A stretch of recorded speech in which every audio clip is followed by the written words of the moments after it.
할렐루야! 살 수 있는 길 주님의 교회 김학준 목사입니다. 오늘 함께 은혜 받으실 하나님 말씀 제목은 이렇게 신앙생활 하십시오입니다. 본 말씀은 데살로니가전서 5장 16절에서 18절까지의 말씀입니다. 항상 기뻐하라, 쉬지 말고 기도하라, 범사에 감사하라. 이것이 그리스도 예수 안에서 너희를 향하신 하나님의 뜻이니라. 성도 여러분, 이 시대는 우리 선조들이 살았던 그 어떤 시대와도 비교할 수 없이 사회생활이 복잡하고 다양합니다. 서로가 생존 경쟁에서 살아남기 위해서, 그리고 국내외적으로 손실을 아끼지 않고 결사적으로 살아남으려고 몸부림을 치고 있습니다. 그러는 가운데 우리의 삶이 느끼는 스트레스와 중압감은 날이 갈수록 더해지고 참으로 참기 어려울 때가 대단히 많습니다. 그 때문에 오늘날은 이전 어느 때보다도 더 많은 정신적인 질환으로 고통당하는 수가 증가되고 있는 것입니다. 이 같은 인간의 절박한 문제를 해결할 수 있는 해답은 도대체 어디에 있을까요? 하나님께서는 그 해답을 예수님을 믿고 말씀대로 신앙생활하는 것이라고 제시해주고 계십니다. 우리가 하나님께서 제시해주신 말씀을 실제 생활에서 실천하며 산다면 참으로 수고하고 무거운 짐을 벗어버리고 하나님의 도우심을 받으며 쉼과 평화를 누리는 가운데 살아갈 수 있을 것입니다. 하나님께서 스트레스로 꽉 들어찬 이 세상에서 살 수 있게 하는 교훈을 말씀하셨는데 간단합니다. 첫째, 하나님께서는 항상 기뻐하라 라고 명령하셨습니다. 이 말씀은 권면이 아닙니다. 명령입니다. 이 세상은 슬플 일이 너무나 많습니다. 생활하는 가운데 크고 작은 슬픔이 없는 사람이 한 사람도 없기 때문입니다. 겉모습은 행복해 보일지라도 누구든지 사람의 속을 들여다보면 모두 다 상처 입고 피 흘리며 슬픔으로 가득 차 있는 것입니다. 이러한 사실을 아시는 하나님께서는 그럼에도 불구하고 오늘 우리를 향해서 항상 기뻐하라 라고 명령하시는 것입니다. 그 이유는 슬픔에 꽉 들어차 있는 이 땅에서 크고 작은 고통 가운데 살고 있는 우리가 슬픈 과거와 현실만을 바라보고 그것을 인정하면 슬픔은 더 큰 슬픔을 낳고 증폭되어서 결국은 스스로를 파멸시키고 말기 때문입니다. 슬픔의 안개구름을 헤쳐버리고 슬픔의 세력을 무찔러 수 있는 유일한 길은 그 반대인 기쁨입니다. 주님께서는 슬픔을 정복하고 이길 수 있도록 항상 기뻐하라고 말씀하셨습니다. 하지만 우리가 기뻐할 조건이 있어야 기뻐할 수 있는 것 아니겠습니까? 하나님께서는 기뻐할 이유가 아무것도 없는데 기뻐하라고 말씀하시지 않으셨습니다. 이제부터 슬픔 대신에 기뻐할 수 있는 이유를 말씀을 통해서 찾아보기 원합니다. 우리가 제일 기뻐해야 하는 것은 하나님께서 나를 지극히 사랑하시기 때문입니다. 하나님께서 나를 사랑하고 계신 것을 모르면 내가 지금 어디에서 와서 여기에 왜 살고 있으며 앞으로 어디를 향해서 가야 하는지를 전혀 알지 못하기 때문에 삶의 모든 것이 공허할 수밖에 없습니다. 마치 사람이 산속에서 길을 잃어버리고 해가 져서 한 치 앞도 볼 수 없을 때 그 절망감과 두려움은 말로도 할 수 없음 같습니다. 하지만 태양이 떠오를 방향을 명확하게 알고 그 방향으로 갈 수만 있다면 그 마음은 언제나 평안하고 기뻐할 수가 있는 것입니다. 우리는 내가 어디에서 와서 왜 살며 지금 어디로 가야 하는지를 알면 좋겠는데 이것을 알려주실 수 있는 분은 나를 지으신 하나님밖에 없습니다. 살 길이 막막한 우리에게 하나님께서는 예수님을 우리에게 보내주셔서 하나님의 사랑을 알게 하시고 하나님을 믿음으로 말미암아 삶의 방향을 올바로 잡고 전진해 나갈 수 있게 하신 것입니다.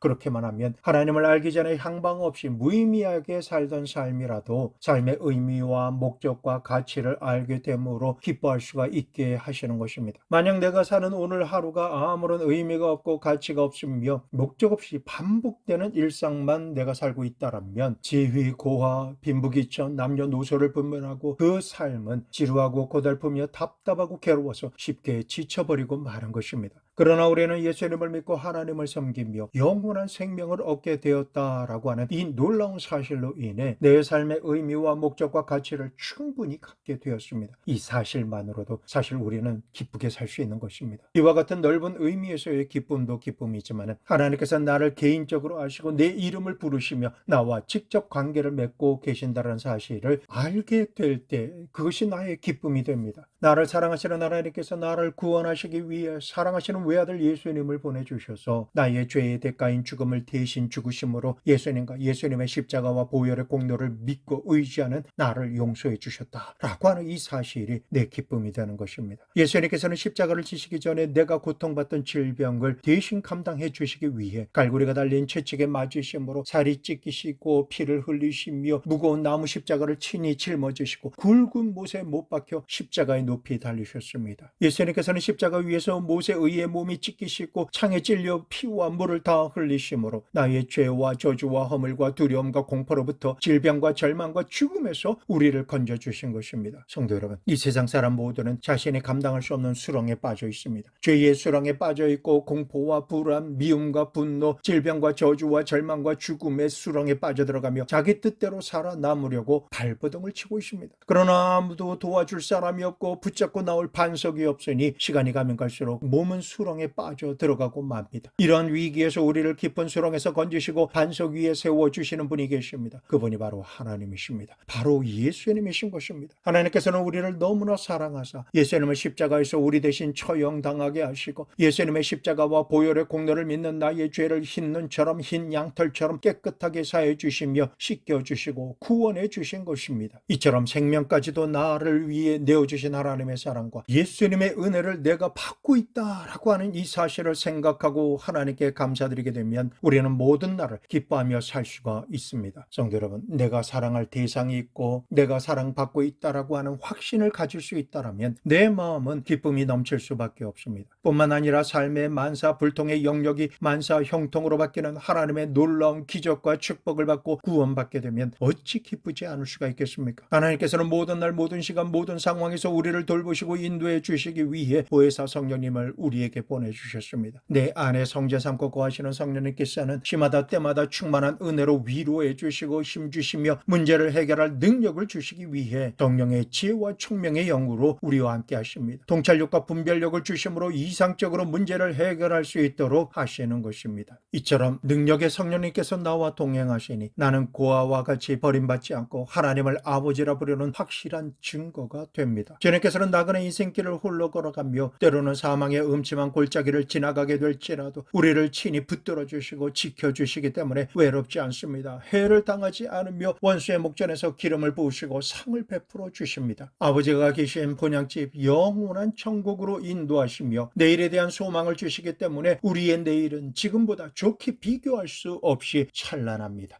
영혼이 잘된 같이 범사가 잘되며 육신이 강건해집니다. 절망과 낙심의 자리에 소망이 가득 차게 되므로 우리는 기뻐하지 않을 이유가 없게 되는 것입니다. 이 세상은 온전히 기뻐할 것이 하나도 없습니다. 눈에 보이는 환경은 끊임없이 변하며 영원할 것만 같은 부귀, 영화와 공명이라는 것도 손에 쥔 것 같지만 순식간에 사라져버리고 맙니다. 과거는 신속하게 지나가고 과거에 있었던 모든 일들도 쉽게 잊혀집니다. 아직은 여유가 있을 것 같은 미래도 빠르게 현재로 다가오고 현재는 순식간에 우리의 손에서 빠져나가 지나간 과거가 됩니다. 그러므로 과거와 현재와 미래 중에 그 어느 것도 우리가 영원히 붙들 수 있는 것은 없습니다. 오늘을 살아가는 우리는 모두가 여행자입니다. 그저 안개같이 지나가는 인생길을 지나갈 뿐입니다. 하지만 예수님 안에서 나를 향한 하나님의 사랑을 알고 하나님의 사랑을 받으며 하나님의 사랑에 사로잡힌 바가 되면 모든 날 모든 시간 하나님의 놀라운 구원을 기적으로 체험하고 축복받으며 천국 시민으로 지금으로부터 영원까지 살아갈 수 있게 되니 이 어찌 기뻐하지 않을 수가 있겠습니까? 그러므로 우리는 이 축복을 생각하고 기뻐해야 합니다. 우리가 이 세상을 살아가면서 과거에 일어난 슬픔을 되새기며 살려고 하면 슬퍼할 일들은 얼마든지 널려 있습니다. 슬픔을 깨닫고 슬픔을 곱씹으며 살면 온종일 식음을 전폐하며 울어도 결코 시원하지가 않습니다. 그러나 성도 여러분, 그렇게 하지 마십시오. 슬픔은 아무리 되씹어봤자 유익이 없습니다. 슬픔은 삶의 의욕과 힘만을 빼앗아가며 모든 것을 포기하게 만들고 파탄에 이르게 합니다. 그러므로 슬퍼하며 과거와 지금의 처지를 생각하고 낙심하지 마십시오. 나를 사랑하시는 하나님을 생각하십시오. 하나님만을 바라보십시오. 예수님의 십자가와 보혈의 공로를 묵상하면서 내게 주신 주님의 놀라운 은혜를 생각하며 살아가야 합니다. 그리하면 하나님의 은혜로 말미암아 기뻐할 감사할 제목이 날마다 늘어날 것입니다. 하나님께 받은 복을 하나하나 헤아려 보십시오. 내게 주신 복에 내 생각을 집중하며 앞으로도 나를 사랑하시고 나를 붙드시며 인도해 주시는 하나님으로 인해 긍정의 마음으로 소망 가운데 모든 것을 바라보면 내 마음은 기쁨 충만하게 될 수가 있는 것입니다. 전에도 지금도 앞으로도 변함없이 나를 사랑하셨고 사랑해 주시는 내 하나님으로 인해 기뻐하기로 작정하십시오.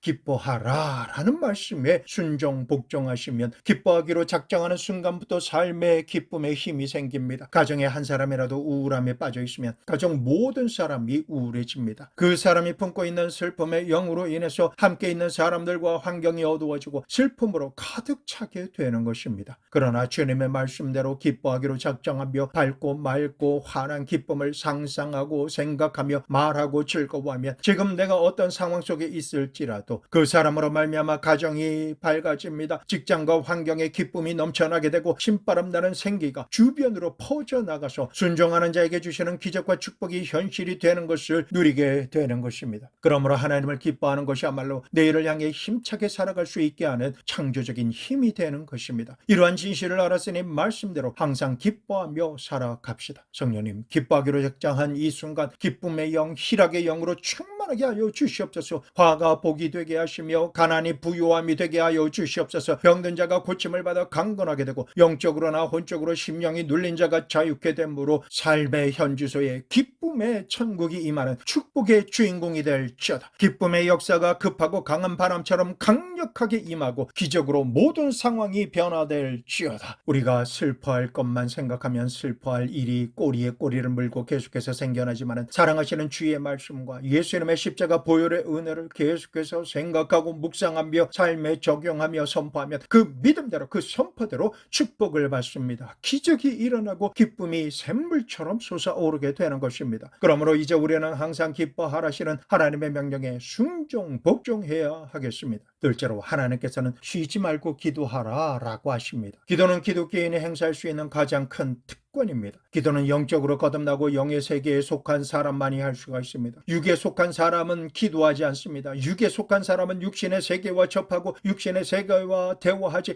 눈에 보이지 않는 영의 세계에서 역사하시는 영신 하나님과는 대화하지 않습니다. 그러나 하나님의 백성이 된 사람은 육신의 세계만 가지고 있는 것이 아니라 영원한 하나님의 나라를 소유하고 있습니다. 하나님께서 사람을 지으신 목적이 무엇일까요? 하나님께서 사랑으로 대화하기를 원하시고 하나님께서 행하신 놀라운 일들을 높임을 받으시며 찬양 받으시고 예배 받으시기 위해서 우리를 지으신 것입니다. 사랑은 대화하기를 원합니다. 부모가 자식을 사랑하면 자식과 만나 이야기를 하기를 원하며 부부간에 사랑하면 서로가 대화의 시간을 오래 갖기 원하게 됩니다. 그리고 사랑하는 친구가 있으면 늘 그 친구와 이야기하기를 좋아하는 것처럼 우리를 사랑하시는 하나님께서는 언제나 우리와 대화하기를 원하고 계시는 것입니다. 그러므로 우리가 하나님께 사랑받고 은총을 입으려면 많은 시간을 내서 하나님과 대화해야 합니다. 말로는 하나님을 사랑한다라고 하면서 나를 향한 하나님의 마음을 알아보려고 하지도 않고 삶의 세밀한 부분까지 말씀드리지도 않으며 도움 받으려고 하지 않습니다. 하나님의 뜻과는 상관없이 자기 생각대로 자기가 원하는 대로 즉흥적으로 행하는 것입니다. 하나님께서 원하시는 말씀을 들었지만은 귓등으로 듣고 행하지 않는다라면 그 사람은 하나님을 자신이 필요할 때만 이용하는 이기적인 사람이지 하나님을 위해 사는 사람이 아닙니다. 그러므로 하루 1시간 이상을 기도하라라고 하는 것은 적어도 하루 1시간 이상 하나님과 대화를 하므로 하나님의 마음을 공유하게만 되어도 하나님께서 은혜를 퍼부어 주시기 때문입니다. 하나님의 은혜는 마치 바퀴에 기름을 치는 것과 같습니다. 바퀴에 기름을 치지 아니하면 소리가 나고 움직이려고 할 때마다 많은 힘이 듭니다. 하지만 바퀴에 기름을 치면 소리도 안 나고 부드럽게 굴러가게 되는 것입니다. 우리 속에 하나님의 은혜가 임하면 성령 하나님께서 기름을 쳐주심으로 삶에서 일어날 요란한 소리가 나지 않습니다. 너무나 형통하게 부드럽게 미끄러지듯 모든 일들을 전진해 나갈 수가 있게 되는 것입니다. 하나님께서 은혜를 베풀어 주시는 대상은 하나님께 쉬지 않고 기도하는 사람입니다. 기도는 하나님과 사람 사이를 연결하는 고속도로입니다. 고속도로의 길은 기도하지 않으면 열리지 않습니다. 그러나 우리가 기도드리기만 하면 하나님께서 우리에게 다가오셔서 살 길을 열어주시는 것입니다. 하나님께서 예수님께서 하늘로 승천하신 이후에 보혜사 성령님을 우리에게 보내주셨습니다. 그러나 이 성령을 받는 것도 우리가 기도해야만 성령을 받고 성령으로 충만해지는 것입니다. 마음으로 성령으로 충만하기 원한다라고 할지라도 하나님의 영이신 성령님은 기도드리지 않으면 충만해지지가 않습니다. 우리가 기도할 때만 영이신 성령님과 친밀한 교제를 나누며 충만해질 수가 있는 것입니다. 우리가 성령으로 충만해지면 삶에 필요한 하나님의 권능이 임하고 용기가 생기며 지혜와 힘과 능력이 생깁니다. 성령의 9 열매인 사랑과 희락과 화평, 오래 참음과 자비와 양선, 충성과 온유와 절제와 같은 열매가 삶의 모든 영역에서 나타나고 하나님의 성품에 참여하게 되어서 하나님의 마음과 뜻을 알고 공유하며 살 수가 있습니다. 이러한 하나님의 능력과 성령의 열매를 맺기 위해서는 뜨겁게 부르짖어 기도하는 길밖에 없습니다. 한번 뜨겁게 기도하고 성령으로 세례받았다 할지라도 계속해서 성령 충만을 받기 위해서는 산소를 호흡하다 쉬지 않고 기도드리지 않으면 성령 충만을 유지할 수가 없습니다. 숨을 쉬듯이 때마다 음식을 먹듯이 자동차의 연료가 떨어지지 않도록 계속 충전하듯이 성령으로 충만하기 위해서는 매 순간 하나님 앞에 머물며 기도드려야 합니다. 그리고 우리의 삶에 역사하는 귀신도 쉬지 말고 끝없이 기도하며 대적해야 쫓겨나갑니다. 현실에서 눈에 보이지 않는 영적인 실상은 우리가 생각하는 것보다 더 많은 귀신이 역사하며 수많은 사람이 귀신에 눌려서 살고 있습니다. 귀신에게 눌려서 살면서 우울해하고 불안해하며 두려움과 공포에 찌들어 살고 있습니다.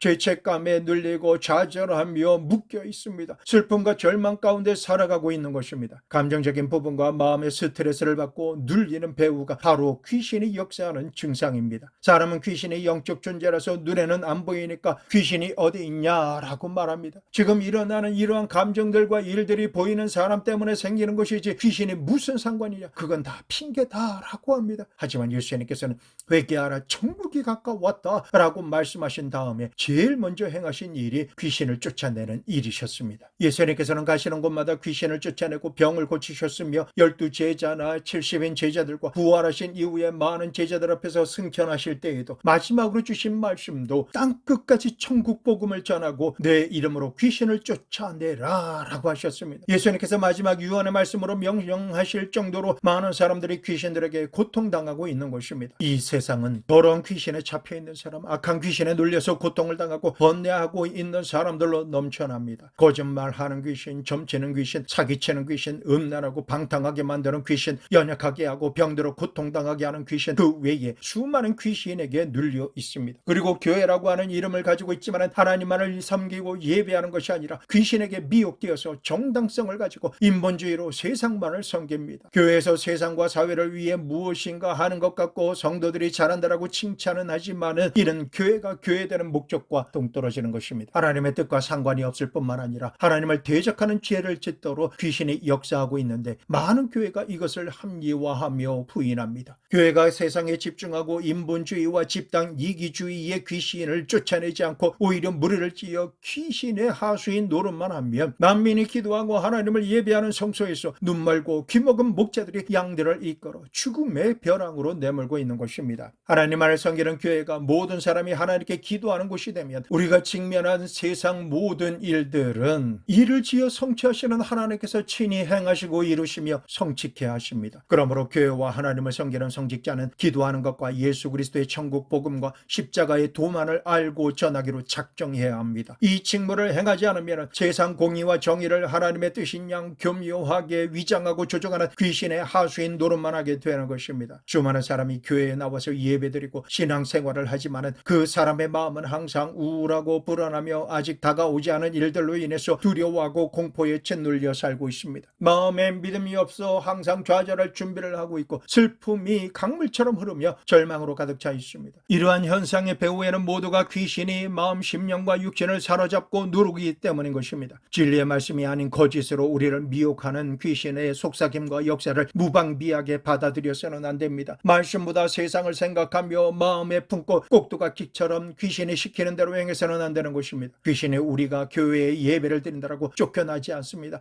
부르짖어 기도드리며 성령 충만한 가운데 나사렛 예수 그리스도의 이름으로 꾸짖고 결박하며 대적할 때, 떠나갈 것을 명령할 때 한 길로 몰래 들어왔다가도 7길로 기겁하며 소리치며 떠나가는 것입니다. 그러므로 이렇게 선포하며 명령하십시오. 내가 나사렛 예수 그리스도의 이름으로 명하노니 우울함의 귀신은 떠나갈지어다. 불안과 고통의 원수 마귀야 물러가라. 좌절을 주는 귀신아 떠나가라. 물러가라. 슬픔과 절망 가운데 역사하는 이 원수 귀신아 떠나갈지어다. 질병을 묵상하며 건강 염려증으로 두렵게 하는 이 더러운 병마야 거짓을 가지고 떠나갈지어다. 물러갈지어다. 모든 묶임을 놓고 떠나갈지어다. 우리는 때로 마음속에 밑도 끝도 없는 중압감에 눌리며 슬픔이 강물처럼 출렁일 때가 있습니다. 이런 감정과 눌림이 다가오며 귀신이 역사하는 조짐이 느껴질 때마다 하나님께 능력을 구하고 말씀에 의지해서 예수님의 이름으로 악한 자를 결박하고 꾸짖으며 단호하게 대적함으로 물리치면 귀신이 그동안 행하고 있던 모든 것이 묶임을 받고 쫓겨나가게 되는 것입니다. 그 순간 모든 상황은 순식간에 바뀝니다. 그 사람의 마음이 맑고 밝고 환해지며 은혜 충만, 말씀 충만, 기쁨 충만, 성령 충만하게 되는 것입니다. 때로는 너무나 비정상적으로 피곤할 때가 있습니다. 바쁘고 힘들게 일을 하고 난 다음에 피곤하다라고 한다면 당연한 일이겠지만 힘들거나 피곤할 일이 없었음에도 불구하고 비정상적으로 마냥 피곤하기만 하고 마음과 육신이 당장 죽을 것만 같으며 어떻게 해야 할 바를 모를 때가 있습니다. 심장 마구 뛰어서 그 고동소리가 들리고 실제로 압박감이 느껴지며 혈압이 이유 없이 치솟으며 전신에 진땀이 나고 비정상적으로 피곤하다라고 하면 이런 증상은 건강염려증으로부터 시작해서 나를 흔들고 약한 장기를 짓누르는 병마와 귀신의 역사임을 알아야 합니다. 이때 하나님께 기도드리고 예수님의 이름으로 드러난 증상과 귀신에게 꾸짖고 명령하며 선포하는 기도를 드려야 하는 것입니다. 비정상적으로 나를 피곤하게 하고 내 심장에 압박감을 주며 고통을 주는 이 귀신아, 내가 너의 모든 행사를 나사렛 예수 그리스도의 이름으로 결박한다. 모든 역사를 멈출지어다. 지금 즉시 묶임을 받을지어다. 떠나가라, 물러가라, 떠나갈지어다 라고 단호하게 강력하게 명령하며 호통을 치면 얼마 지나지 않아서 심장의 압박은 사라지고 몸은 가벼워지게 됩니다. 원수가 마음에 미워하는 생각을 가지고 들어와서 마음 심령을 고통스럽게 할 때에는 제일 먼저 내가 미워하는 죄를 회개하고 예수님의 이름으로 미움과 원망의 영을 쫓아내면 미움과 원망의 귀신은 쫓겨나갑니다. 그렇게 하면 마음의 미움과 원망 대신에 불쌍히 여기는 긍휼한 마음과 용서하는 마음이 금세 가득 차게 되고 상대를 용서하고 사랑해 주며 필요를 채워주고자 하는 마음과 선택과 행동을 기쁘게 행할 수 있게 되는 것입니다. 우리의 일상생활에는 이처럼 수많은 생각과 결단과 일들의 배후에서 역사하며 우리의 소유를 빼앗고 죽이고 멸망시키려고 하는 귀신이 제일 먼저 그 사람의 마음을 사로잡습니다. 잠언 4장 23절 무릇 지킬 만한 것보다 더욱 내 마음을 지키라. 생명의 근원이 이에서 남이니라. 그러므로 우리는 마음을 살피고 회개하며 악한 자를 대적함으로 지켜야 하겠습니다. 우리는 예수님의 이름으로 하나님께 기도드리고 마귀를 대적할 때 개인과 가정과 교회와 지역과 이 나라에서 귀신에게 미혹받아 자기 욕심을 따라 도둑질하는 크고 작은 모든 일이 드러나고 결박을 받으며 쫓겨나가게 되는 것입니다. 야고보서 4장 7절 그런즉 너희는 하나님께 복종할지어다. 마귀를 대적하라. 그리하면 너희를 피하리라.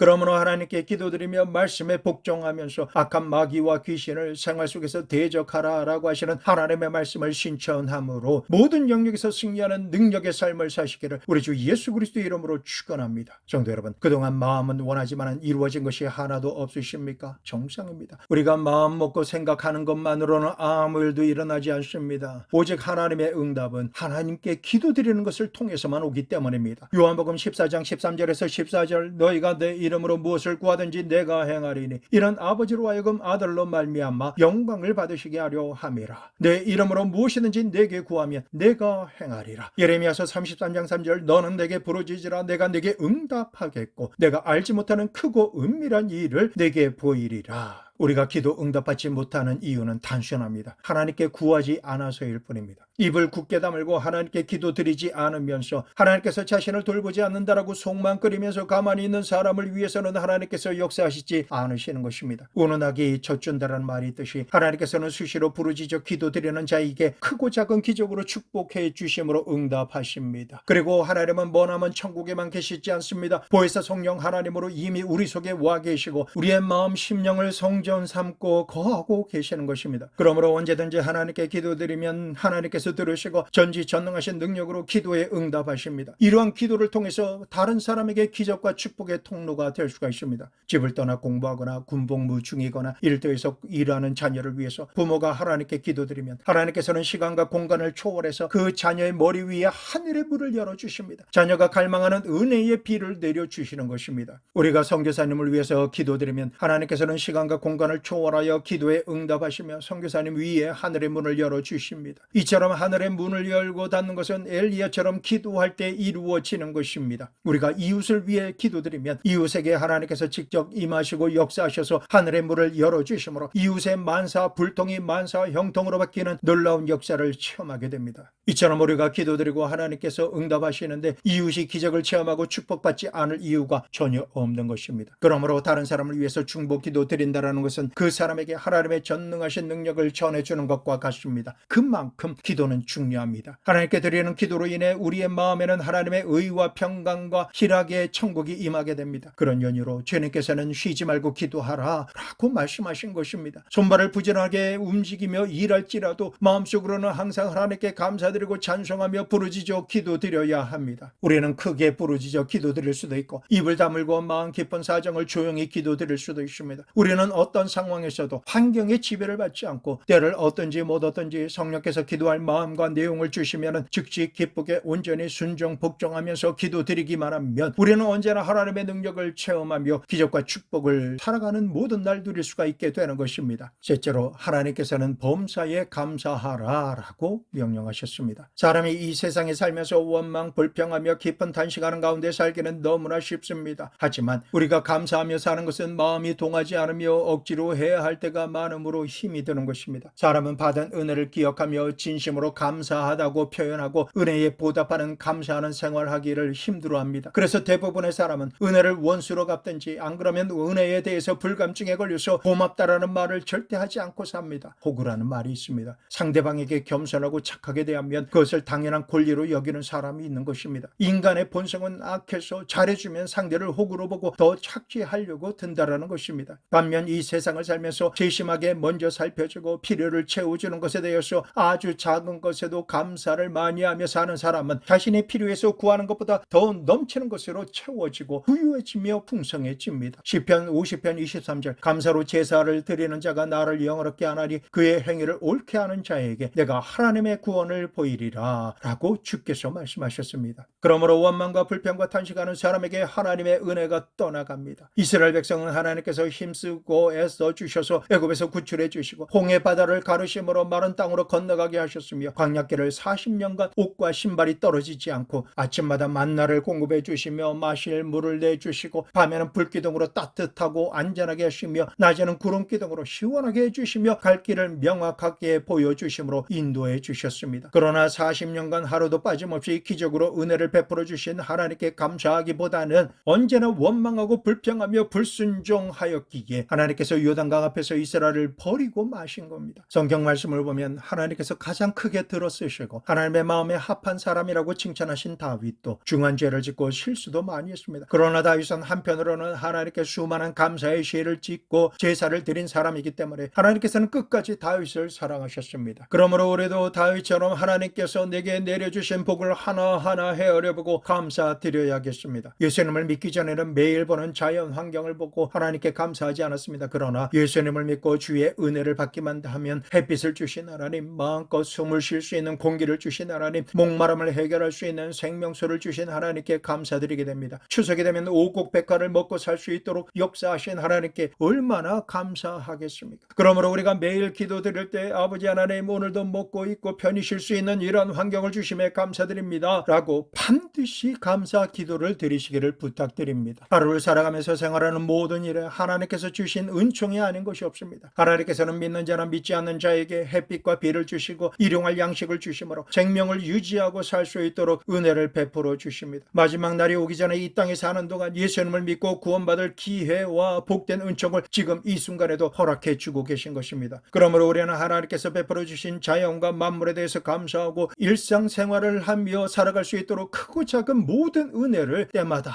베푸실 하나님을 기억하며 감사드려야 하는 것입니다. 우리가 또 감사해야 할 것은 시련을 겪을 때도 하나님께 감사드려야 합니다. 이 세상을 사는 사람치고 크고 작은 시련을 겪지 않는 사람이 없습니다. 그러나 하나님께서는 그 시련을 통해서도 우리의 믿음이 자라나게 하시고 신앙을 성숙하게 하십니다. 아브라함은 75세에 부르심을 받았지만 장장 25년이라고 하는 시간 동안 시험과 환난을 통해서 성숙한 신앙인이 되었습니다. 100세가 되셔야 온전한 신앙인이 된 것입니다. 이삭은 죽음의 시련을 겪었고 살았고 야곱은 20년 동안 시련과 고난의 골짜기를 통과하며 살았으며 요셉은 억울한 누명으로 인해 13년 동안 종으로 팔리고 죄수가 되어서 감옥 생활을 했습니다. 모세는 40년간 광야에서 시련을 겪었고 이처럼 하나님의 사람은 시련을 통해서 육에 속한 사람은 깨어지고 영에 속한 사람은 거듭남을 통해 성숙하게 되고 장성한 분량의 믿음을 소유하게 되며 하나님의 위대한 일꾼으로 쓰임받았습니다. 그러므로 우리는 하나님께 복을 받고 크게 쓰임받아 하나님께 영광 돌리는 사람이 되기 위해 시련이 다가올 때 마음을 지키고 믿음으로 생각하며 주님의 뜻을 살펴서 선택하고 행함으로 성숙한 믿음의 사람이 되어야 하겠습니다. 우리의 믿음이 자라나지 못한 어린아이와 같다면 하나님께서 우리에게 무엇을 맡기시겠습니까? 하나님께서는 성숙한 믿음을 소유한 장성한 믿음의 사람에게 하나님의 일을 맡기시며 도와주시고 기적과 축복으로 성취케 하십니다. 심지어 예수님께서도 공생애를 시작하시기 전에 광야에서 마귀에게 시험 받으셨으나 하나님의 말씀으로 저를 물리치신 이후에 천국 복음을 전하시고 능력을 행하셨습니다. 하나님께서는 우리에게도 구원의 복을 주시고 주신 사명을 감당하게 하시기 전에 성령의 도와주심을 받는 가운데 시련과 환난을 통과하고 승리하도록 하십니다. 우리는 시련을 통해서 깨어지고 변화를 받으며 성숙해지고 장성하게 되어서 영권, 인권, 물권을 받아 만사 형통의 복을 받고 살게 되는 것입니다. 하나님께 응답과 예비된 복을 받는 순서가 이러하기 때문에 시련과 환난은 반드시 그와 동등한 혹은 그 이상의 축복을 반드시 가져온다라는 것을 확신하시고 믿으십시오. 하지만 시련을 통해 시험과 환난을 당할 때에 원망하고 불평하며 탄식하면 하나님께서 예비하신 복을 쏟아버리게 됩니다. 육신의 눈으로는 시험과 환난으로 보이지만 하나님께서 보시기에는 하나님의 복을 담을 그릇으로 보시기 때문에 허락하신 시험과 환난일 뿐입니다. 지금 시험과 환난의 골짜기를 통과하고 계십니까? 시편 50편 15절 환난 날에 나를 부르라 내가 너를 건지리니 내가 나를 영화롭게 하리로다.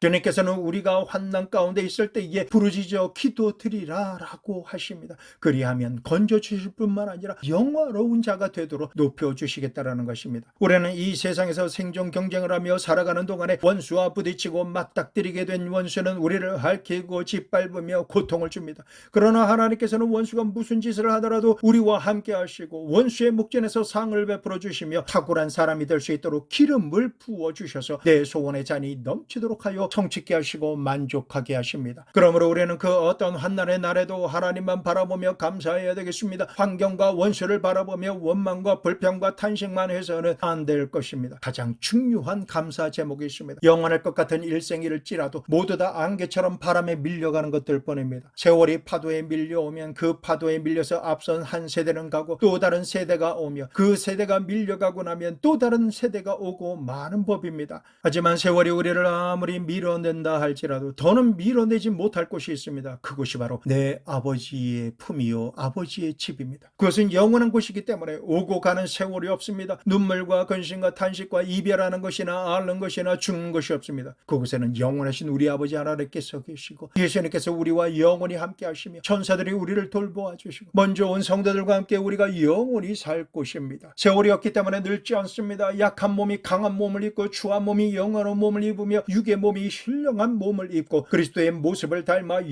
영원하도록 우주를 지배하며 살게 되는 것입니다. 이곳이 바로 우리가 거할 아버지 집입니다. 바로 이곳을 하나님께서 예수 그리스도를 통해서 우리를 위해 예비해 놓으셨습니다. 그러므로 이 땅에서 좀 더 가지거나 덜 가진들 무엇이 중요하겠습니까? 이 땅에서 높은들 얼마나 높겠으며 낮은들 얼마나 낮겠습니까? 환난을 통해서 시험에 들게 하며 나를 짓밟는 사람도 하나님께서 공의와 정의로 심판하시는 날이 곧 다가오고 있습니다. 그러므로 우리가 살아가는 매일의 삶을 하나님께 맡기고 의지하며 하나님의 뜻대로 살아야 합니다. 우리는 어떤 일이 생기든 모든 날 모든 순간마다 주님을 찬송하며 감사함으로 살아야겠습니다. 우리는 예수님을 믿는 순간 영원한 천국을 가지고 사는 것이기 때문에 이 땅에서 아무리 시련이 오고 환난이 겹치며 소중한 그 무엇을 잃어버린다 할지라도 상관없습니다. 흔들릴 필요가 없는 것입니다. 이 세상에 올 때에도 빈손인 것처럼 떠나갈 때도 아무것도 가지고 갈 수가 없습니다. 이 땅에서 내 것이라고 움켜잡은 모든 것이 주님 부르시면 모두 다 허망한 것들이 될 것입니다. 내가 지금 가지고 있는 것도 영원히 내 것이 아닙니다. 잠시 내게 맡겨졌다가 사라지는 것입니다. 그러므로 우리는 예수님의 십자가와 보혈의 공로로 하나님의 사랑과 능력의 오른손에 붙잡혔으니 영원한 천국은 우리의 것인 것입니다. 요한복음 14장 1절에 3절 너희는 마음에 근심하지 말라 하나님을 믿으니 또 나를 믿어라 내 아버지 집에 거할 곳이 많도다 그렇지 않으면 너희에게 일렀으리라 내가 너희를 위하여 거처를 예비하러 가노니 가서 가서 너희를 위하여 거처를 예비하며 내가 다시 와서 너희를 내게로 영접하여 나 있는 곳에 너희도 있게 하리라. 아멘, 아멘. 이 말씀을 듣고 어찌 감사하지 않을 수가 있겠습니까? 만일 우리가 하나님께서 명령하신 대로 항상 기뻐하라, 쉬지 말고 기도하라, 범사에 감사하라 라고 말씀하시는 이 말씀대로 신앙생활을 실천하며 살아간다면 많은 슬픔과 고통과 정신적인 스트레스에서 벗어나 행복한 삶을 살 수 있게 되는 것입니다. 그러므로 우리는 항상 기뻐합시다. 쉬지 말고 기도하며 범사에 감사하는 신앙생활을 하며 하나님과 동행하며 하나님의 뜻을 이루어 영광 돌립시다. 그리하면 하나님께서 어떤 시련도 이겨냄으로 승리하고 살아갈 수 있도록 능력 주시고 도와주심으로 축복해 주시는 것입니다. 그러므로 오늘 이 원리를 가슴에 가득 받아들이고 마음에 결심하십시오. 모든 일에 하나님의 사랑과 예수님의 은혜를 생각하고 기뻐하기로 작정합시다. 수고하고 무거운 짐을 주님께 기도드림으로 아뢰고 전능하신 하나님의 도우심과 구원을 받으십시오. 모든 날 모든 순간 모든 시간마다 기도드린 것은 이미 응답받은 줄로 믿고 상상하며 감사드리십시오. 살다 보면 좋은 일도 있고 좋지 않은 일도 생기며 성공할 때도 있고 실패할 때도 있습니다. 건강할 때도 있지만 병들어 고통 가운데 신음할 때도 있습니다. 가난할 때도 있지만 하나님께서 아브라함의 복을 주심으로 말미암아 모든 것을 합력하여 유익하게 되며 부유하게 될 때도 반드시 있는 것입니다. 그러므로 우리는 하나님께 감사와 찬송을 드려야 합니다. 우리 가운데 거하시며 역사신 성령 하나님으로 말미암아 가장 멋지고 아름다우며 행복하게 사시기를 축원합니다. 영혼이 잘된 같이 범사가 잘되며 강건하게 되고 생명으로 된 넘치게 되는 삶을 이제로부터 영원토록 살아가게 되시기를 우리 주 예수 그리스도의 이름으로 축복합니다.